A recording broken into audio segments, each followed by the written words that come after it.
What's going on, guys? It is August 18th. It is a Wednesday. That means it's time for The Wire. We're going to talk about J.R. Smith and some interesting news. We're not talking about the Lakers. I'll tell you guys that. I'll give you that little hint. Something we never do. We're going to talk about hockey. I'm sure that'll get Richie a little excited. I know he likes hockey. And the Big Ten, ACC, and Pac-12 are going to try to come back at some interesting moves in college football. So we're going to talk about that. And guys, the first week of the NFL preseason, we got to talk about that. It's The Wire, and it starts right now.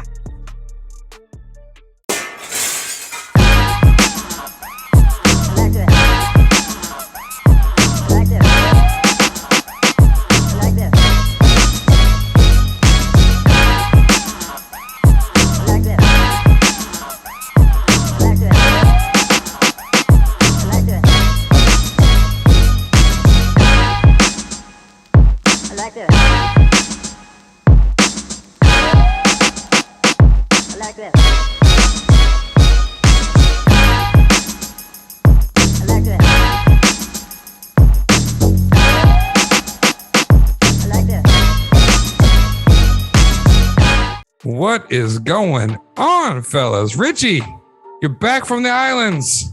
Like back 2 shades darker. 2 shades darker. Red. Welcome back. Hi. Welcome. What's going on, everybody? How you doing? What's good? How you guys doing? Doing good. Good, man. Got some sun. Ready to go. Ready to go. Ready to go. Ready. All right. Well, let's jump right in. I want to talk about J.R. Smith, but I'm not going to talk about, the Lakers or his time there, nothing like that. J.R. Smith is going to be a 36-year-old freshman at North Carolina A&T. Now, first off, we want to say here from The Wire, more power to you, to J.R. and anyone who decides that they want to go back and get an education. You truly are never too old to start. So if you decide that you want to do that, go for it. But my headline doesn't really stop at the fact that he's going back to college. J.R. Smith has petitioned the NCAA for eligibility to play golf. Representatives from his soon-to-be college and the NCAA predict eligibility will be granted simply based on the fact that he entered the NBA directly after high school. So he never went to college. He's a true freshman. So let's open it up. We'll kick it over to Richie because we've missed you for a couple weeks, my friend. What are your thoughts, first off, on J.R. Smith's decision to walk away and pursue a degree? I mean, it's walk away and pursue a degree, or it's like walk away and go play in China or something. And, he's kind of like, you know what? Like, it's COVID time. I'm not going anywhere near China right now. I'm going to get a degree. Honestly, the latter portion of the story is what I really think it's about. I think he just want to play golf, right? He want to go to school and play golf and have a good time. And, kudos to him, man. Why not? He's an NBA champion. As George Karl threw some shade at him, nobody ever expected him to win a championship.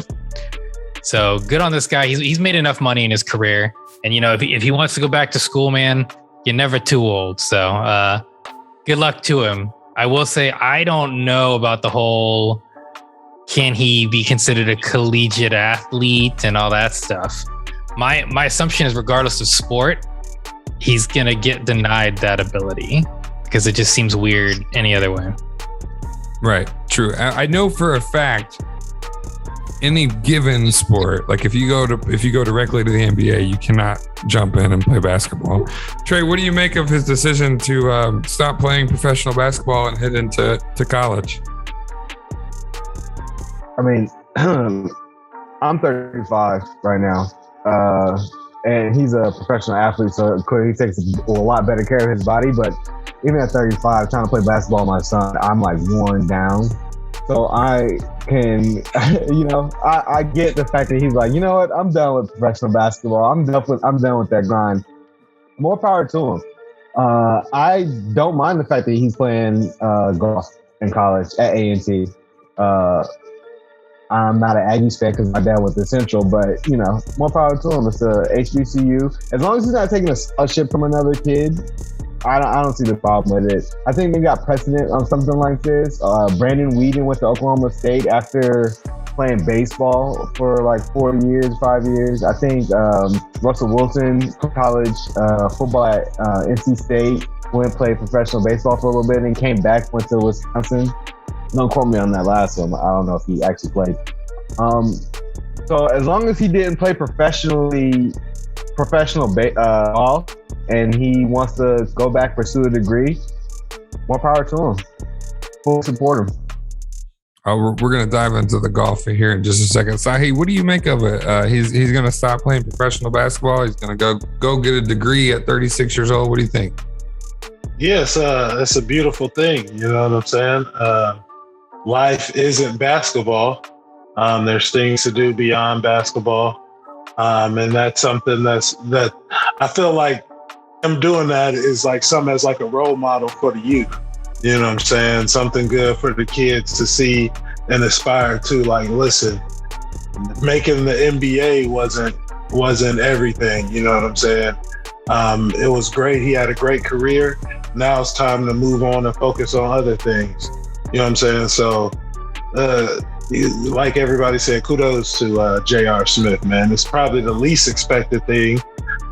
We'd probably heard like him going back to school to get his degree. We're used to him being a wild, crazy guy, getting high, taking his shirt off in the championship parades, like just wilding out. You know what I'm saying? So this is just showing a different side of J.R. Smith that I feel like the youth can look up to and aspire to. Or maybe the professionals aren't partying hard enough, and he thought with the one place that they party harder. You are right. That is an excellent point. Definitely party at A&T. I don't bring points. I usually just bring stories, but I just wanted to bring something, you know. Let's send it back the other way to the real questions. Let me start by saying, just so that everyone's aware, he has been playing golf recreationally, not professionally, but recreationally for 12 years now. We have to consider the fact that age does mean experience, especially if you have been at the sport. If he's granted eligibility to play by the NCAA, we're going to start here. Do you think he'll do well? I mean, how do you think he'll do? I've never seen him play golf, so I can't say for sure. But if he's trying to play golf, it must mean, and he plays recreational, he must think he's pretty good. So, I mean, he might do all right. Who knows? This could lead to, you know, a later career pro golf career. You know what I'm saying? He could win some Masters one day.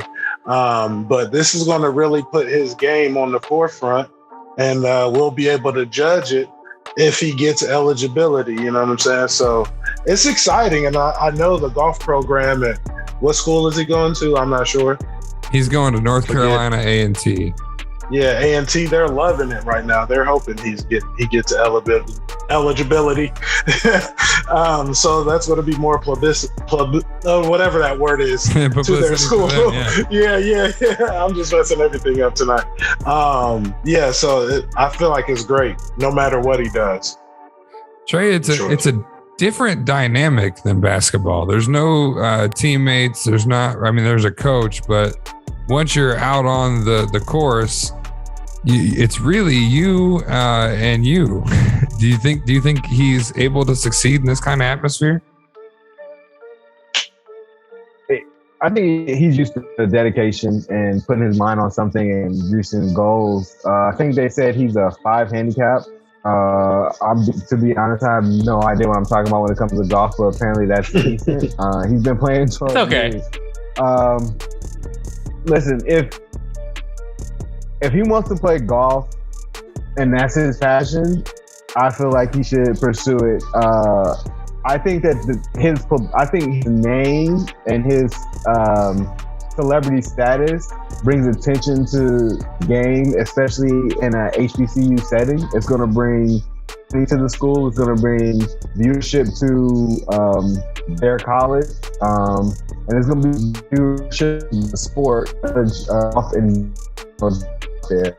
So it's a win-win on all fronts. Of course, they're going to let him play. He's a big name in a really small sport as far as college golf goes. So I think it's a marriage made in heaven, really. And him with all the tattoos out there, focus, like it's gonna be fun. And he's not bad. He's only gonna get better. It's golf, so the more you play, the better you get. Supposedly, I haven't realized that, but yeah. Well, I'm not a mastermind, but sometimes I do this order correctly. Richie has extensive golf knowledge. he's was it your first job? It was your first job, right? It was my first and only job until I was an engineer. I worked on a golf course from 12 to 23. Yeah, man. I mean, think about it. He's played recreationally for 12 years. You know what these guys are like. You've seen that your whole life, but you've also seen J.R. Smith, what Sahi alluded to earlier, his kind of party wildness.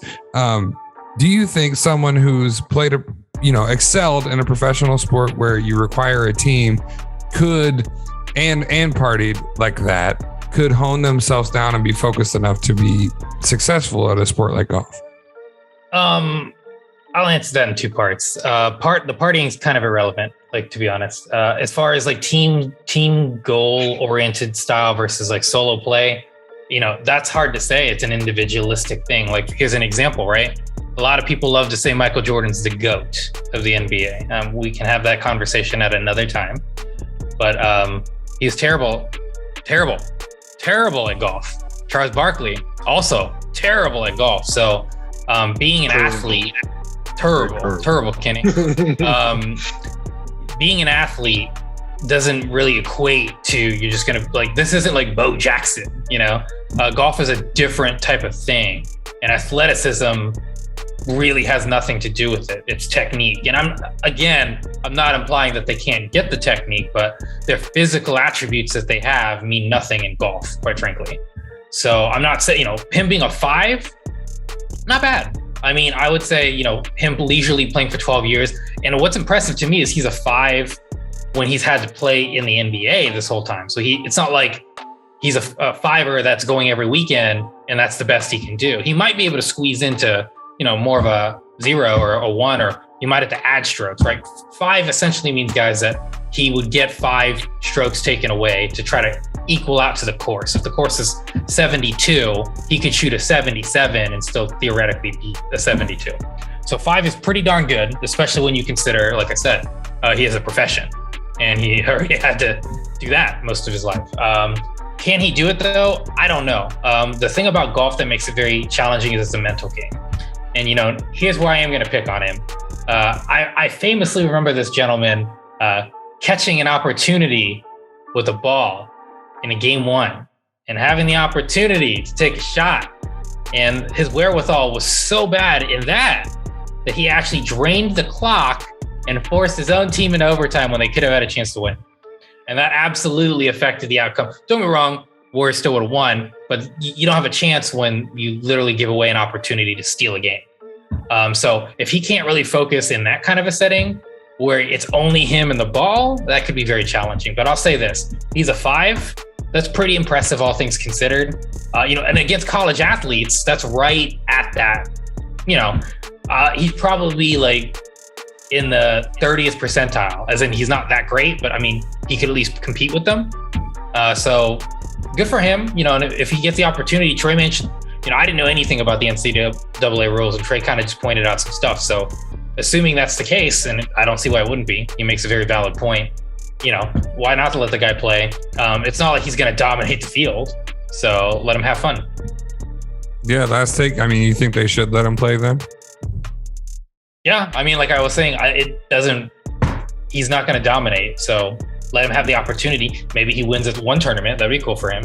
But it's not like he has a competitive advantage by any means. Trey, you think they should let him, or you think they should, not based on JR, but just stop, professional athletes from joining the college sports world? It's not his main sport. His sport is basketball. If he's never been to college and he wants to try his luck at a different sport that he's passionate about, and you're starting to hear about that, basketball players actually playing golf in their leisure time. Why not? At the end of the day, he does nothing but bring eyes to the sport. A sport that's desperately trying to get eyes looked at. They're trying to get people to look at it. So I don't see there's any problem. Sahi, should they let him play or should they stop him? Yeah, let him play. Why not? Wow. We got a unanimous decision on the wire with three of you guys. Wait, quick side note. Another GOAT that I had to mention that plays golf, Mr. Thomas Brady. Tom Brady has an 8. Just to give you guys something. So JR's got something on Tom Brady. But he's already got a degree. 3 strokes better. No, he can't go back. Tom can't go back. But I do believe Tom did play golf in college. Tom Brady stayed up north. Love golf. So yeah, in Michigan. Yeah. Oh, we don't say that. Come on. We're all from we say it. Michigan. All right. Well, let's move on. Something before we go to the break. We never talk hockey on the wire. And I saw this story. It is developing, but I think it's decided, and I just had to bring it to the table. So back-to-back Stanley Cup winner and 24-season NHL veteran. I don't want to mess it up, but it's Jaromir Jagr. Is that correct? Yeah. Has decided that he is going to continue to play for a team called Kladno in the Czech Extraliga League. This announcement comes as he's approaching his 50th birthday this upcoming February. He's 49 years old. Jaromir tells sports reporters that his decision comes from a place of obligation. He feels that since he is the owner of this club, he has a responsibility to play, and that the club may shut down if he decides to retire. I do have a quote here, and then we'll get into it. He says, "People still expect it from me, and that's probably the worst feeling when people think I can, but I know I can't." Jaromir was drafted to the Pittsburgh Penguins as the number 5 overall pick in 1990, the year that I was born. So, guys, first question. We have seen athletes from a variety of sports play, well past their prime for a variety of reasons. But hockey's one of the most violent and physically demanding sports out there. What do you make of this to start it off, what do you make of his self-proclaimed obligation to continue playing at damn near 50 years old, Sahi? Well, it seemed like when you were first explaining it, it seemed like here's a guy who owns a team who still think he's the man in hockey and wants to keep playing and forcing himself in just because he owns a team and has the money to do it. And then you said that quote. It's like people expect it of me. When they think I can do it, but I know I can't. Right there, it turned into a cry for help. I don't know how they do their professional sports in Russia. In America, I'm sure I don't want to know. But I'm not sure this is something we should be speaking of. Honestly, it's making me a little bit uncomfortable because it's like this dude is crying out for help. And if he quits playing hockey, they're gonna take him out back to the woodshed. And it's like this dude's just hanging on as long as possible. So it's sad. My heart breaks for the man. Like, just let him stop playing hockey, Putin. Come on, please. I've been hanging out with Richie too much. I wrote this story in layers. You'll get the rest of the sad story here in a minute. Oh, Trey, no. Oh my God, Trey, what do you make of this man in his so? Just to clarify, it is his self-proclaimed obligation. He feels that no one will pick up the mantle and continue the team if he decides to retire. I think he's going through a little midlife crisis. That's my personal opinion. I think he just voices in his head, and he thinks he's still the man on top, and he feels like he's got to do it to show them how it's done. I think he's having a midlife crisis. I don't think that anybody expects him at 50 years old to get out there and lace up the skates and go play hockey. People who watch hockey know hockey or know about hockey. I just started watching it. There's no way I'd expect a 50-year-old to go out there and play that sport. Like, absolutely not. Right. I don't know who's hyping him up, telling him this, but no one's expecting that. Richie, now just to clarify a couple of things before we jump into the question, you are an NHL fan, right? I do like hockey, yes. Familiar with Jaromir? I'm quite familiar with Jaromir Jagr. What do you make?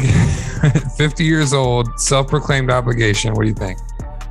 Well, it's challenging. I think, we talk about it from the pressure and it's a cry for help, but let's look at it from what it is. He started playing at the club when he was 15. His father owned it. He played for 2 years and then he joined the NHL. He was actually the first Czech player and the first person who didn't have to defect from the Czech Republic, because that's when the curtain was dropped. So what was happening is a lot of these Eastern, Slovakian players had to defect to the United States. So when they got drafted, they couldn't play right away because they had to get out of Russia. And so he was the first player that got drafted and was able to play.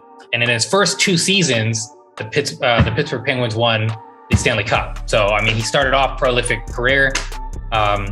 Honestly, he's got a lot of things. And here's one that you can obviously know based on what we're talking about. He's the oldest player to score a hat trick. I think he did it right before he hit 43 years old. So, Mr. Longevity, Mr. Career, but I understand it from his perspective because, again, this is his father's legacy.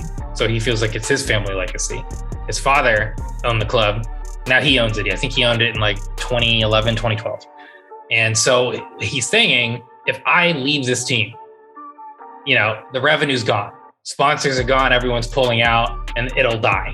Because I can't, I'm not going to throw my money into it and watch it just die because we don't have sponsors. So he thinks, to Sahi's point, and it is kind of sad, that he's got to just shuffle around and score 10 points in an entire season.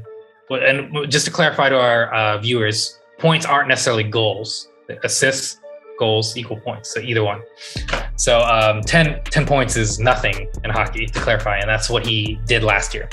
I was looking that up while we're discussing. So it's very disappointing, to hear that he feels the need to do this, but I understand why he's doing it, quite frankly. And one thing I will say is, even though hockey is a tough man's sport, which it is, it just goes to show you these guys are tough guys. These guys are Iron Men, and a lot of successful hockey players play 20 plus years of hockey. It's pretty incredible to see most of these guys go into the 40s. Alexander Ovechkin, another Czech Republic guy. He's about to hit his 20th season. And, it's funny to me because when he and Sidney Crosby came into the league, they were the next Wayne Gretzky and Jaromir, basically, quite frankly, or Mario Lemieux, you could argue. And now they're the old guard, because we're getting old. It's just funny to see these cycles. But yeah, it's very disappointing to hear that Jaromir's in this position, but this is definitely one of the GOATs. So I hope for his own sake and for the club's sake, they can find a way to, have some sort of revenue stream so he doesn't have to keep doing this. Because clearly, based on his language, he doesn't want to play and he knows he's washed. So it's really sad. Yeah, I've got some follow up here, but I just, for anyone listening that is thinking that I was crazy to say it's one of the more physical sports, have you ever tried ice skating? It's exhausting, let alone. Have you ever fallen on the ice when you're going really fast? Bad. It sucks. Yeah, it hurts so much. I've fallen the whole time. So much. I think I'm making a career out of this. Okay, we're gonna send it back around. I'm gonna make it a 2-parter, and then we'll go to the break.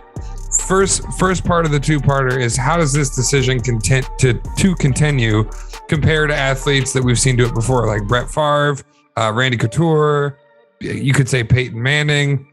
You could try to say Tom Brady, but I think that's a whole different cup of tea. How dare you bring his name out? He's 43. You could almost say it, but he plays like he's 21. And the second part of this is the rest of the story. Jaromir feels that he has to hold the company as long as his dad draws breath. Basically, his dad owned the company for 20 years. As long as his dad's alive, he wants it to continue to be successful. So I want to know, what you think of it with knowing that knowledge, knowing that that's in there, but also can you compare it to guys like Brett Favre or Randy Couture? He came back at 43 and won the championship. And then maybe Peyton Manning, he sort of, played a little too long, but Richie, we'll go reverse order there. Well, first, how dare you ever throw Thomas Edward Patrick Brady Jr. in this conversation? Just so you know, buddy, He's not wearing a knee brace this year. That's the first time in his career he hasn't had to wear a knee brace. I don't care if he's 70. Okay, that's right.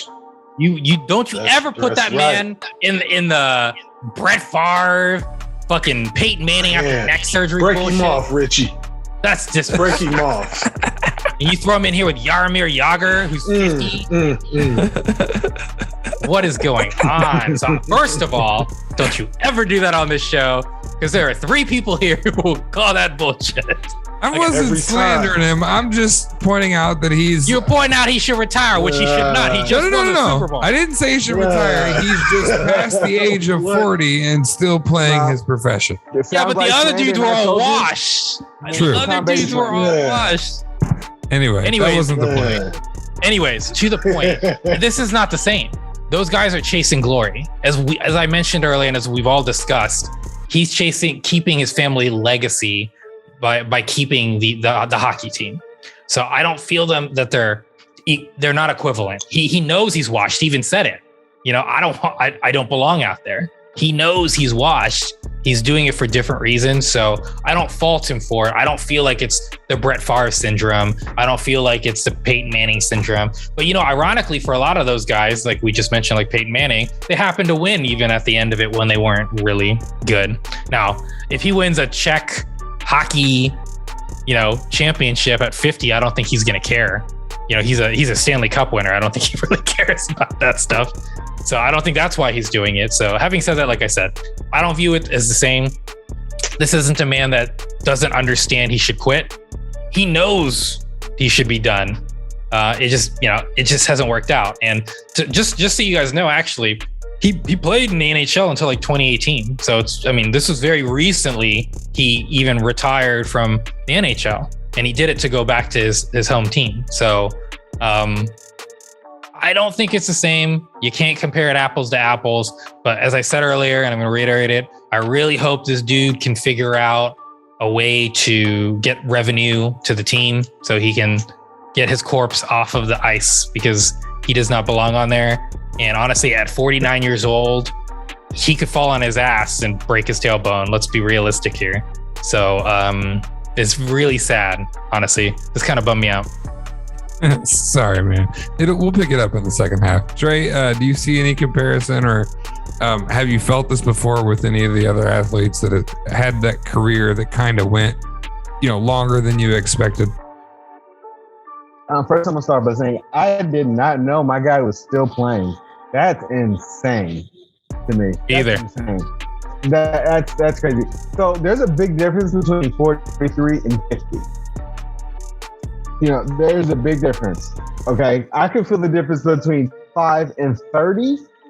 43, 50 are 2 different ages, and that is like that's mind-boggling that he's still playing professionally at that age. I think that's a comparison. Like Rich, and that was more of a vanity play for them. Brett Favre was trying to just hold teams by hostage and to see if he knew he was still wanting to play. Tom Brady actually can still play. So shame on you. And Peyton Manning was at the end of his career, but he was being held up by the defense, and he knew that.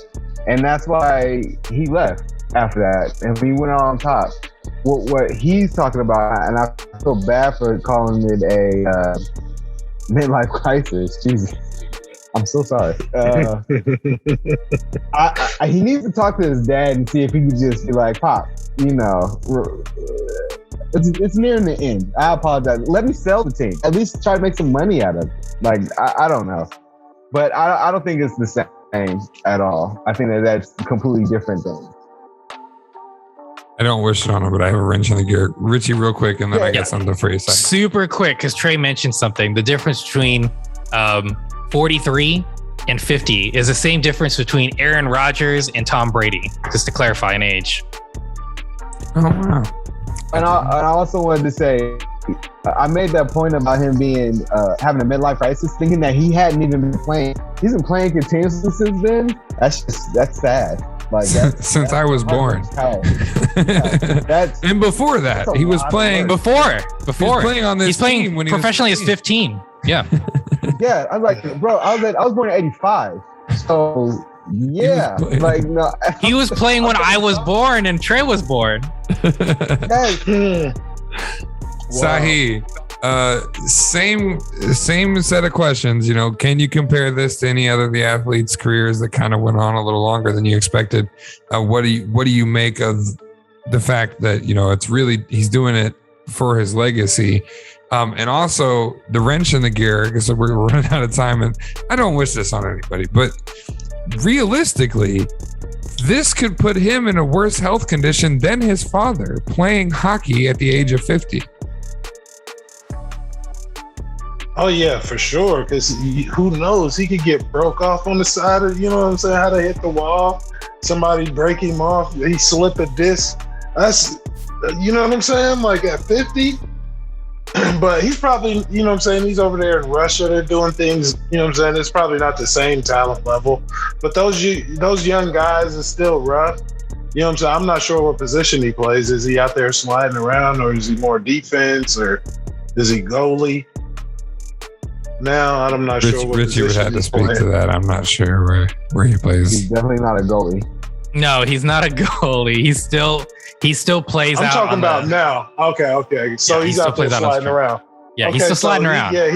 He could twist an ankle, you know what I'm saying? So yeah, it's definitely harder on your health as you get older. And I agree with you guys that it's not the same as those other guys. Those other guys, to me, wanted to keep going. This guy sounds like he doesn't want to keep going. He's doing it because he has to. And I'm not buying the story of the whole family legacy thing. I'm sure he's got a young nephew, a young cousin, that could pick up his slack in that organization. I feel like he owes some Russian mobsters some money, and they came to him for the money. He said he didn't have it. He spent all his NHL winnings, and they said to him, they go, "You play hockey, you sell tickets." And he he has to play. He's a draw over there. He's going to sell tickets, and he's going to get the mafia in Russia their money back. That's what it has to be. No person is going to play till they're 50. This is the same mobster that told AD to sit out for 18 weeks. Right. Tell him he put a bid in for the Bucks this year. You know what I'm saying? But no. It's got to be something. It's got to be something sinister in the game. That's all I know. Their family legacy thing, nope. Well, boys, we made it almost a half hour before we got some of the good old Sahi. We're going to be right back. You're watching The Wire. Don't go anywhere. When we come back, we got to talk about the NFL preseason. But before that, we got a little something for you. We'll be right back. Man. Much Russian moms. What's wrong with you, bro? You always gotta do something. You sell ticket. It's true though. He even said it. Happened. Right. That's what he said. He said people expecting. They gonna pull the plug if he leaves. Right. I thought I was being risky talking about him dying before his dad. Yeah, Sahi's just keeping it real time. That's that Eastern European bullshit. You work till you die, boy. Right. There's some Vlago Dragic type stuff. Yeah, exactly. You know what I mean? Exactly. If he dies, he dies. All right.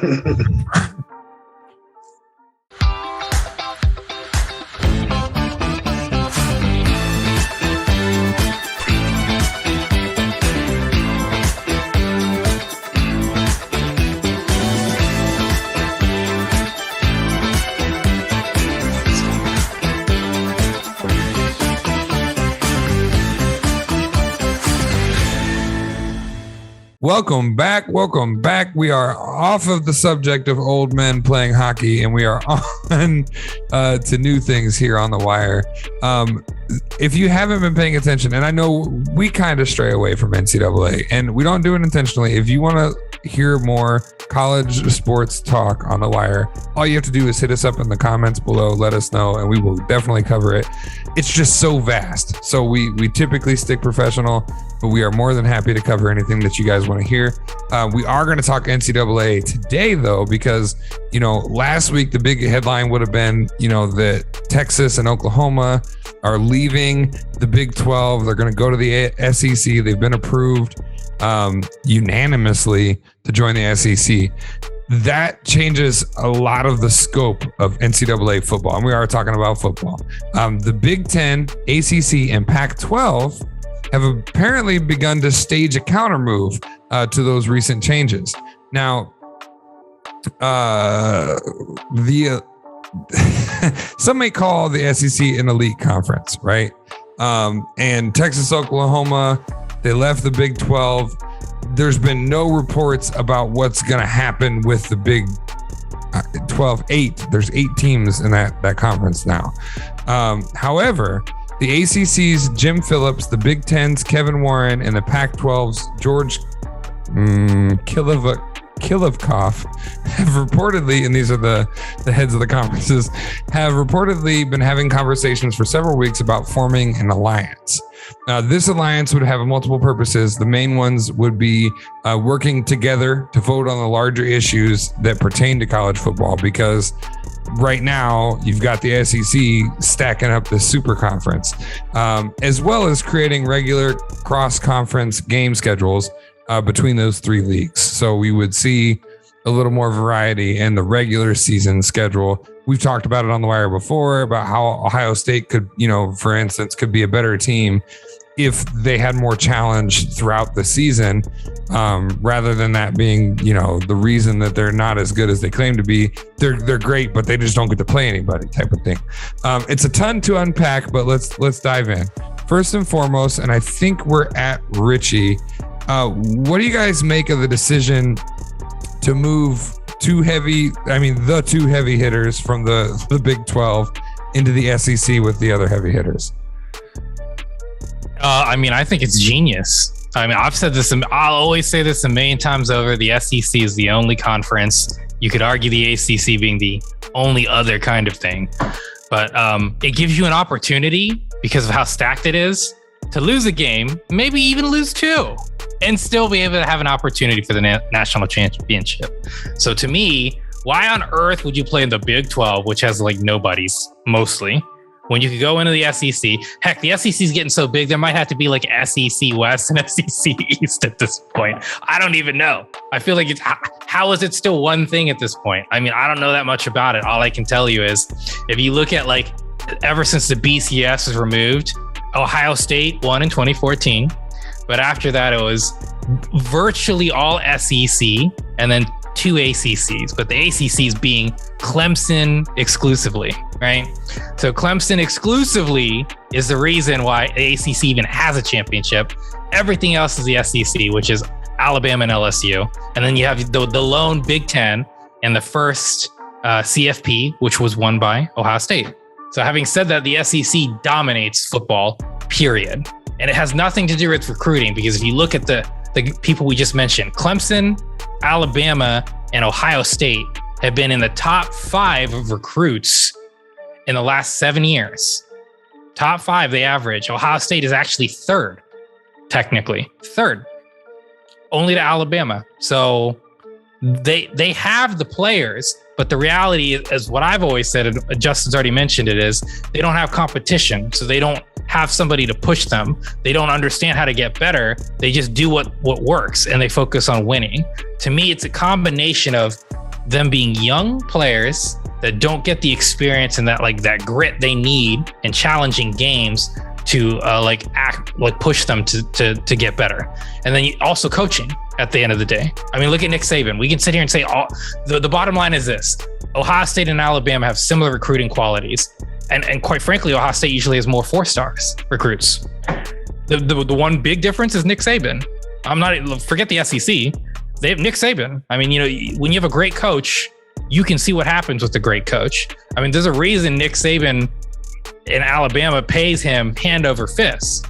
And quite frankly, I don't see how anybody has any chance of of being successful. I don't even know what the Big 12 Justin's going to talk to us. I think it's like the 8, the small 8 now. I don't know what it is. Justin, what is it? What is this thing? I'll pull it up right now. But yeah, there's 8 teams left. While I'm pulling that up, Trey, I know you've got a love for college football, so I'm excited to hear your take on this specifically. But I mean, for starters, what do you think about the SEC acquiring Oklahoma and Texas for cash considerations? I didn't say that, but maybe. Yeah, it's the rich get richer. They acquired Texas A&M and Missouri a few years back. They're going to Texas and Oklahoma, I think 2024, something like that. And it's fair, really, because what's really going to end up happening, and to Richie's point, I think the state actually won a championship with Jameis Winston too. But to Richie's point, what's going to wind up happening is all these other conferences are going to split off, and it's going to be the SEC versus everybody else. And what's going to happen is everybody else is just going to get left in the dust. And I don't necessarily want. Also, Carolina and Louisiana a lot in the top 25, and that was just to mask the fact that no one has a chance.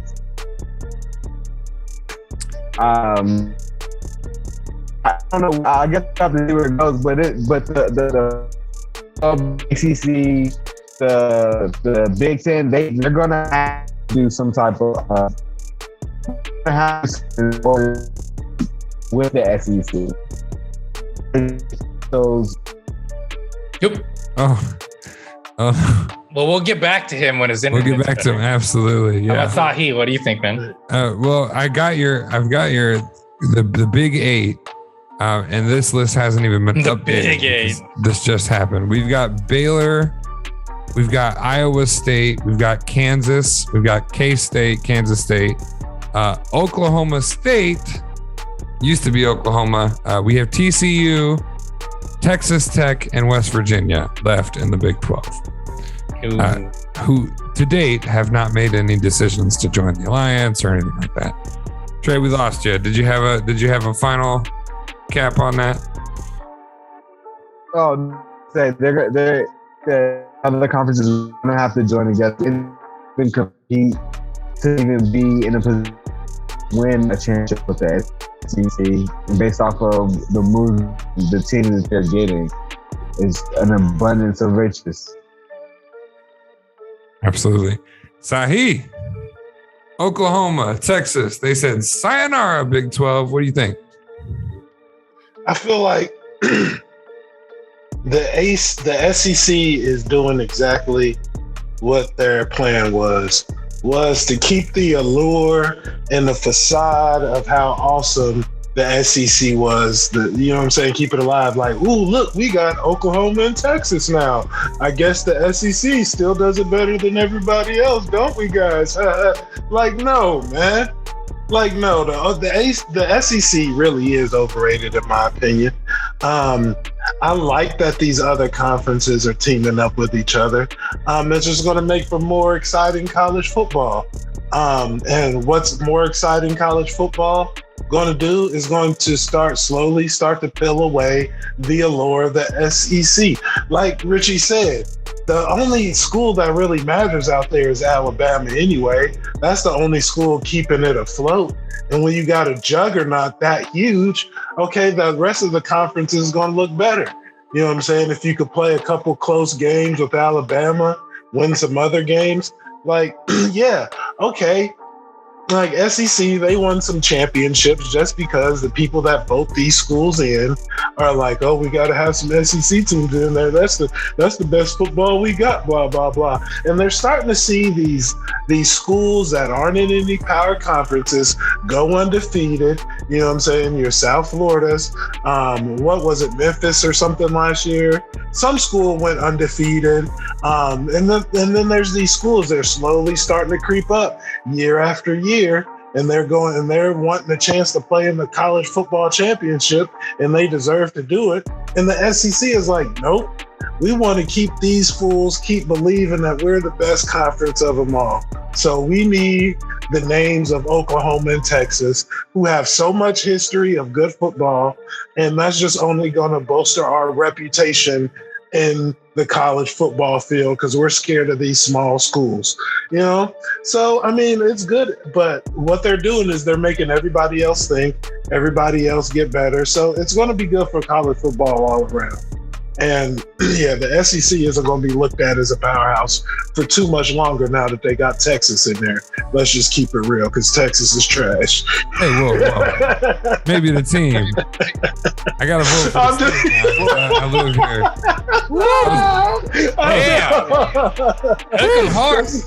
I'm from Ohio. Right. That's what I said. I mean, down there. Well, I mean, this is a local joke before we move on, but you almost expect someone like Mount Union to get into the SEC before Ohio State. Yeah. Wow. Yeah. High school Texas, so I know about Mount Union. Nah. Hey, they're undefeated most seasons. Right. Yeah, they should. I mean, that's Division III though, so they should be up on nobody. Yeah. Yeah, they should just get bumped up. I mean, Ohio State beats up on nobodies. Come on, guys. Come on now. Like I said earlier, the Big Ten got the most Hall of Famers, probably, I think. So we can look up those numbers. We'll do a fact check next week. Right, yeah. Big Ten got some heavy hitters. They do have hey, back in the day, Sahi, I agree with you. The Ohio State churned out Hall of Famers, but this is no longer 1990, my friend. When you got the best playing against each other, they're not gonna look as good because somebody's got to lose and somebody's got to win. What happened when they played Alabama, man? Okay, but Alabama gets, you know what I'm saying, all the best recruits. So but Alabama is just above. Exactly. Alabama is above the conference. Listen, they get the recruits because they send players to the league. They're always going to get the recruits. As long as you have teams like Alabama, Louisiana, Georgia, who can continue to send players to get money, millions of dollars, they're going to continue to get those recruits. And Ohio State does too. They don't churn out a lot of players that's going to be Hall of Famers and have long, illustrious careers. That's where you go to the Big Ten, where you learn real football. Next week, we'll have an actual stat check, but I believe last year there were 22 Alabama players, and I think Ohio State was 20 in the draft. And we can keep going back previous years. Always Alabama. Ohio State's always the second most drafted players. I'm not talking about drafted players. I am. I'm talking about NFL ready, quality talent, roster to roster. Ohio State is hardly even arguably any worse than Alabama. They just shit the bed. That's the reality. But they got the more Hall of Famers. I'll bet you that. I mean, we'll find out. And like I said, in the 90s, it was lit, and there probably are a lot of Hall of Famers. So. Right. The 90s, they had Maurice Claret to do it. No, anyway, we're gonna send it back early 2000s. Right. So this is kind of like a 2, maybe 3-parter. I want to get your take on the alliance specifically, but I want to know, like, do you think what should happen with the Big 12? Do they stay? The Big 8, those teams that I mentioned, do they get dissolved between the two? Do they join the alliance? And does this alliance give the teams that aren't in the SEC the opportunity to be greater, to play more challenging opponents, like we've talked about with Ohio State? If they had to meet Clemson in the regular season, if they had to prepare for a game of that magnitude, maybe they'd be more ready when it comes championship time. What do you think?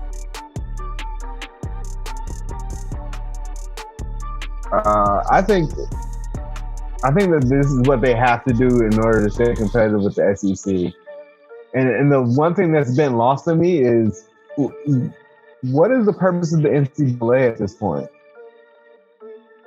Like officially, I want to know. Like, if these organizations are going to come together and build alliances, and the SEC is gaining all of these teams, and college players are able to make money off their likeness, what's the purpose of the NCAA? I think that they're gonna have to do this in order to be competitive, to get the votes from the SEC, in order to be to get the big monies from the playoffs and stuff.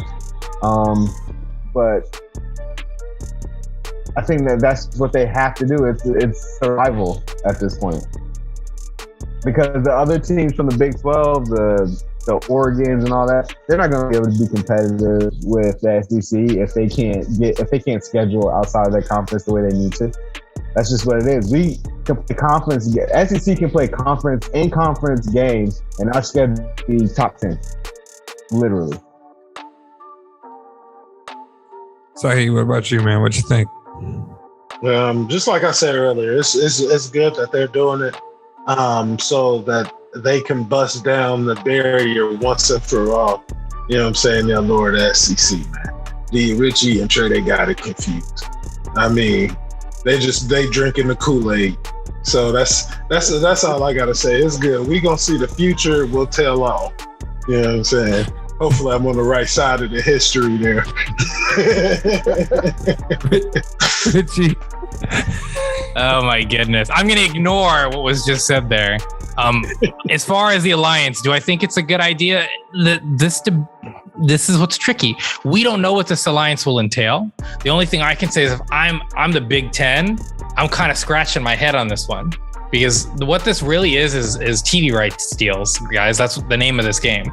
At the end of the day, these colleges are about money, right? Well, they're not about competitiveness. I'm sorry. Now, to Sahi's point, the SEC is trying to take all the big names to try to catch up. Because I don't know if you know this, the Big Ten actually has the biggest TV media deal.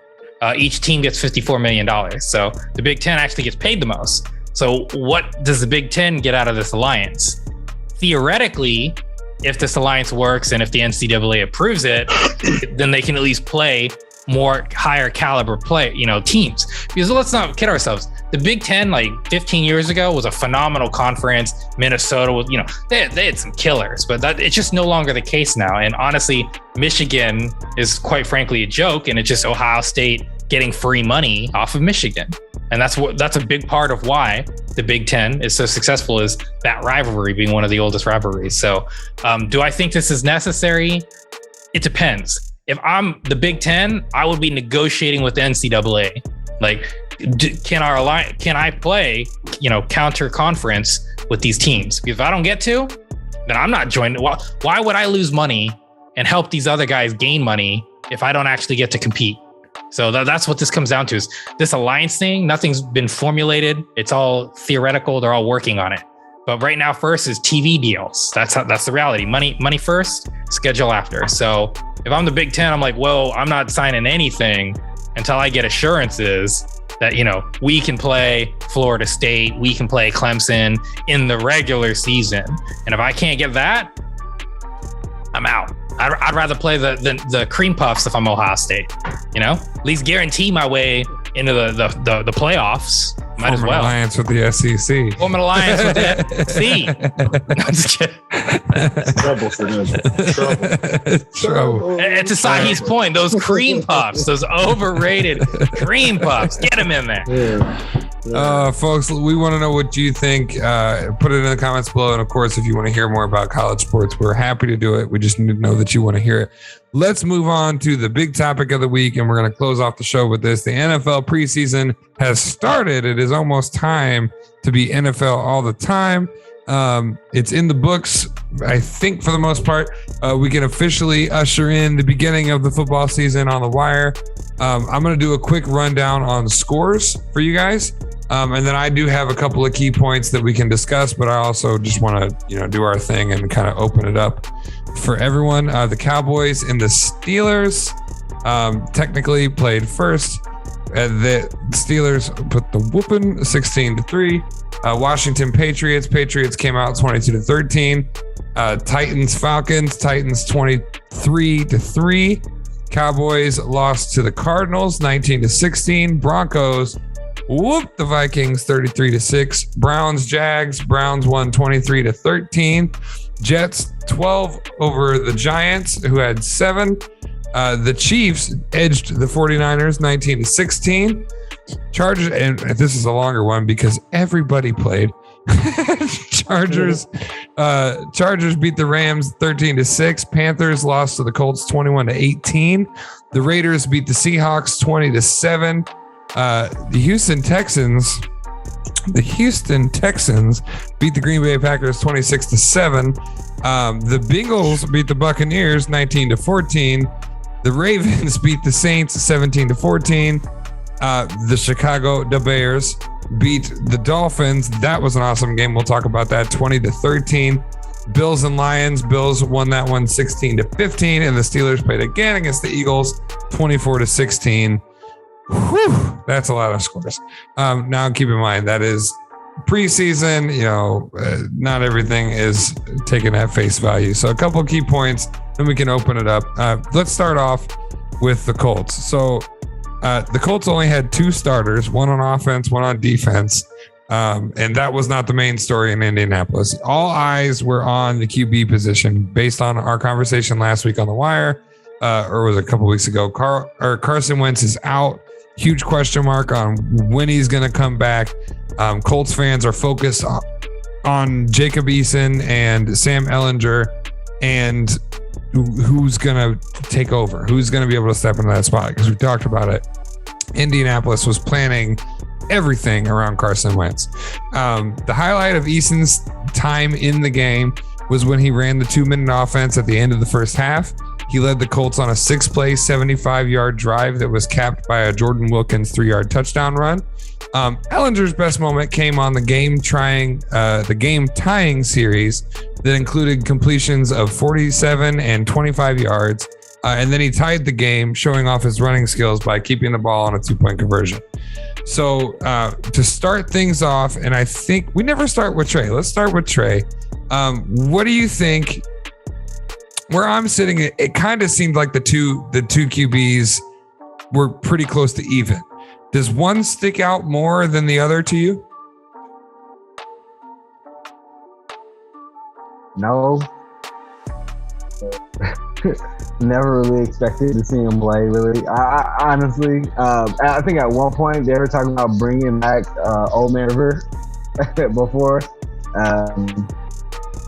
It is what it is. They're trying to put a Band-Aid over a broken leg right now until Carson Wentz comes back. Because you're right. That's exactly what they centered this entire season around, this team around Carson. It was supposed to be a 5-week to 12-week healing process. They think it's going to be closer to 5 weeks. They think they can ride it out until then. So that's where I'm at with it. I don't think either one of these quarterbacks really matter in the big scheme of things. What about you, Richie? Do you have a favorite of the two? Do you think one's a better decision for Indianapolis? I mean, realistically, to be the Debbie Downer, just like Trey said, it don't matter. Let's be realistic here. Indianapolis is happy that Carson Wentz, the injury update from today is that it's been reduced by 2 weeks. So we're looking at a 3 to 10 week recovery. So it's very possible he'll be in the first quarter of the season, which originally was projected he'd be in the last quarter. So if I'm the Colts, the only thing I'm trying to focus on is making sure Jonathan Taylor's looking sharp and that offensive line is looking sharp, so we can just run the damn ball and try to steal some ball games until he's back. What about you, Sahi? I know we talked a little bit about it, and you had feelings on both of these guys. Is there one that you prefer? Jacob Eason, for sure. He looks spectacular out there. And the thing that makes it tough is they both look good. So, I mean, the one thing against Ehlinger is he was playing mostly against 3s and 4s. So you'd have to give the edge slightly to Jacob Eason because he was playing against slightly better competition. And I think it's a huge concern for not many other people other than Carson Wentz. Because he's going to be out, like you said, maybe 2-3 weeks. But if one, like say Jacob Eason gets the start and he plays lights out, then and they're winning games because they got a good little team behind them. Jacob Eason is an athletic guy. He can move around a little bit. He's got a great arm. If he goes out there and he looks good, based off Carson Wentz's recent pass, it's going to be tough for the coach to be like, hey, Eason, you got to sit the bench for this guy we just got in here, and we're really not sure about ourselves. You got a young, hungry young guy that's like, yo, this is my opportunity to shine, and you never know. He could take full advantage of it, and the team could respond to that guy in a positive way. So the longer that Carson Wentz sits out, it's going to be tough for Carson Wentz and the team to, respond to that changing quarterback, especially early in the season. It would have been different if Carson Wentz played a week or two, then went down. You know what I'm saying? Then the guy comes in and carries the slack. But you got a guy that's going to be bringing the team into the season. You get a couple big wins, you get some momentum going. It's going to be hard to switch back to Carson Wentz. So they might, slow his rehab and stuff down. That's how they'll keep him out of the starting lineup. Like, you know what? We don't think you're ready yet. Go ahead and keep rehabbing. And they're going to let the young guy shine and then start shopping Carson Wentz around. So the performance by those guys is a little scary for Carson Wentz. If we gave out points on the wire, Sahi, I'd give them to you. Wonderful point there. And plus, you never know. Carson Wentz will probably come back in and have to go right back out with like a thumb injury or something like that. You're done do Carson like that. I don't mean to talk down on him, but he's always injured. We got one more story, and then we'll open it up for the last few minutes. Andy Dalton, the Bears, got off to a super rough start, honestly, against Tua and the Dolphins. Justin Fields made his debut in the second quarter, if I'm not mistaken.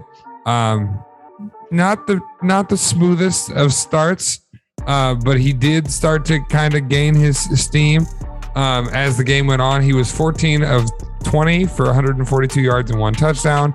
He had 33 rushing yards and a rushing touchdown. It seemed to me, though, in the back half of the game is when he started to command the pocket, look a little more comfortable, and play more of the football that we're used to seeing Justin Fields play. Where are we at? We stopped at Sahi. We want to go reverse order. What do you make of Justin Fields' debut? I thought it was phenomenal. He looked like the Justin Fields that I knew he could be coming out. I thought he should be one of the top 2 picks. I knew Patrick Mahomes was going to be a guy when I saw him on John Gruden's Quarterback King. I watched the show called QB1, and it was a story of 4 high school quarterbacks, and Justin Fields just happened to be one of them. And he was a phenomenal thrower of the football. He was throwing stuff in practice. Like, he was dropping it right on guys in the tight coverage. So it's not like these guys were like wide open and he was just getting lucky and he just happened to have a tremendous arm. And I was watching some show that he did some sort of recall memory test, and he scored one of the highest scores that you can have. So I knew he was going to be. A guy. His first drive, he was like way back deep into the red zone. I think started maybe at the 10, maybe the 15. So it was going to be hard to come out of that. So the coach just had to play it safe. So you can't really fault him on that. But after that, he just played lights out. And I hope that Matt Nagy starts Justin Fields out of the gate. If not, it's going to be a quick career in Chicago for Matt. And reverse order, Richie, what do you think, man? We talked a lot about Justin Fields. We thought, he should be in the top 5. Things kind of changed. We agreed with him being in the top 12. What do you think now? Well, I strongly advocated at the time that I thought he was going to slip. I did not think he would slip past the 49ers. Zach Wilson was the one that caught us off guard when we were talking about this previously. What I think about all of them is that that's what's going to happen. This is going to be a narrative if one of them becomes a superstar and the others don't, kind of like Patrick Mahomes, where you're going to be having, when we talk about Zach Wilson, Trey Lance, Fields, and what's his face? Oh, white boy, Mac Jones. Those are the four we're going to be talking about for the next couple years, and to see which one of them was you missed him. I will say Justin Fields did exactly what I expected and what we talked about before the draft happened, which was he looks to be the most game ready. He looks to be ready to go. To Sahi's point, Andy Dalton, as a Bengals fan, he's serviceable, but you don't need serviceable. you need to try to win. And right now you need to try to win. And Justin Fields gives you a better chance, even at his young age and his inexperience, than Andy Dalton. You gotta take a chance. In my opinion, he shows you he can at least game. He's a gamer. I think he's the guy who's going to look the best early. And it's a matter of, does Trey Lance improve his skill set and potentially overtake him? But again, those are the four quarterbacks we're going to be talking about. Fields did exactly what I expected and what we talked about. He's game ready. He's always looked like it in Ohio State. When he dropped and Zach Wilson, I didn't mind Trey Lance just because people get so happy with the athletic quarterbacks. But I was shocked when Zach Wilson, just because he has that rifle, went over Fields, and then Fields dropped. So this is a match made in heaven. I love that he's in Chicago, quite frankly. They're a tough, gritty team, and this is a tough, gritty kid. People underestimate him. They think he's so skinny, and he's not. He's like 220. He's perfectly normal size for a quarterback, and I'm looking forward to see all four of these guys, Mac Jones included, and see how they do at the end of the season. Trey, real quick, what is your take on Justin Fields? And then I've got a little special thing to take us out today. Justin Fields are real good. Like you said, as the game went on, his progressions became a lot more smoother, faster. He looked like he took command of the game. I don't think it was smart of him to say that the game felt sport to him, because I think first game that they have, if Matt Nagy does put him in, which I don't think he was, because he put the brakes on Mahomes too when he was in KC. If he doesn't put him in, his first game is against the number one defense last year, and their line sucks. So keep it down, big fella. I mean, just hold on. Stop talking trash, because you got to face it. You're gonna be facing Aaron Donald. Aaron Donald's coming, my guy. Aaron Donald's coming fast and heavy and hard. But no, he looked good for a rookie. He looked like it's not phasing him at all. I mean, 14 out of 20, 1-2, rushing touchdown, and throwing. He's good. Man, keep it down, he said. Maybe let Dalton take those hits for the first game, then put him in. Yeah. All right. We're gonna try something we used to do. I'm gonna give you guys 30 seconds biggest takeaway from the preseason. We're at Trey, so we'll just keep that reverse order. Trey, I'm gonna put 30 seconds on the clock. Give me your biggest takeaway from the first week of the preseason.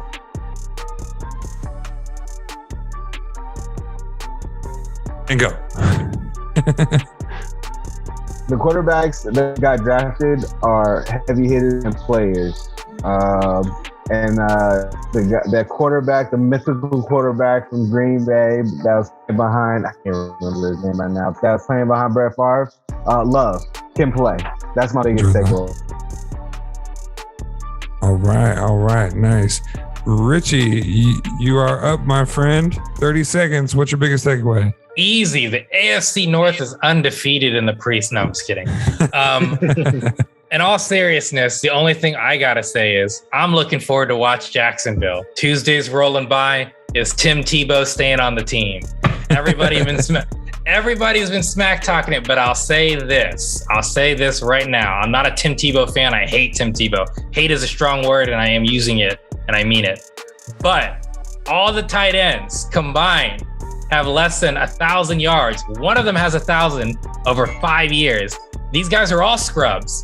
The only thing is, can he learn to block? Because as long as he can block, they gonna give him a chance, because Urban Meyer is a terrible coach, as stated by Ohio State, choking every year.